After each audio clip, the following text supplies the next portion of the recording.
રામને પ્રાણ પ્રતિષ્ઠા સંપન્ન થઈ છે અને ત્યારે બનાસકાંઠાના દિયોદરમાં દિવાળી જેવો માહોલ જોવા મળ્યો છે।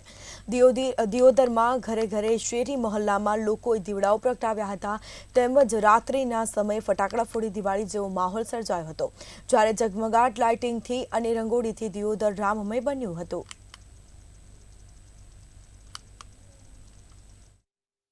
ભારતવર્ષમાં અયોધ્યા ખાતે અવધમાં રામ પધાર્યા છે, જેને લઈને સમગ્ર વિશ્વમાં અને સમગ્ર ભારતના લોકોમાં ઉત્સાહ વધ્યો છે।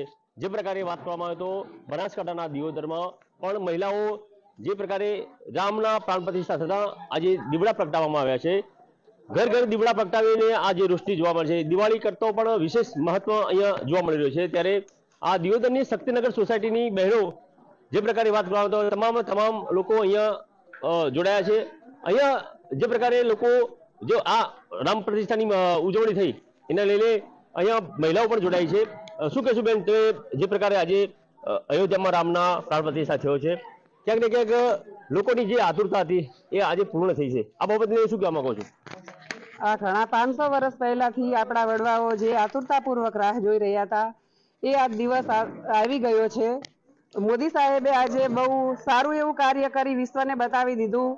રામ મંદિરમાં પ્રતિષ્ઠા થઈ રહી છે, ગામે ગામ ઠેરે ઠેર સોસાયટીઓમાં બધી જગ્યાએ રામ પ્રતિષ્ઠાની ઉજવણી થઈ રહી છે। શક્તિનગર સોસાયટીની અંદર આજે અમે રામ પ્રતિષ્ઠા નિમિત્તે આયોજન બહુ સારું કરેલું છે। ભોજન પ્રસાદનું પણ આયોજન છે।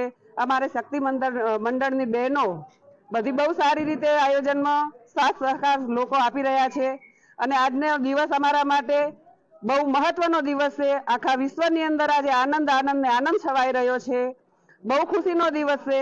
મોદી સાહેબે બહુ સારી રીતે આ પ્રતિષ્ઠાના લોકોને દર્શન કરાવ્યા અને ખૂબ જ આનંદપૂર્વક આ તહેવાર ઉજવાઈ રહ્યો છે। આખા વિશ્વમાં બહુ આનંદ અને ખુશી મળી રહી છે। રામચંદ્ર ભગવાન કી જય।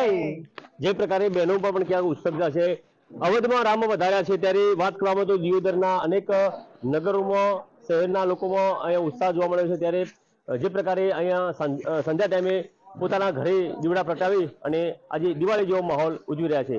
કિશોર નાયક, મંતવ્ય ન્યૂઝ, દિયોદર, બનાસકાંઠા।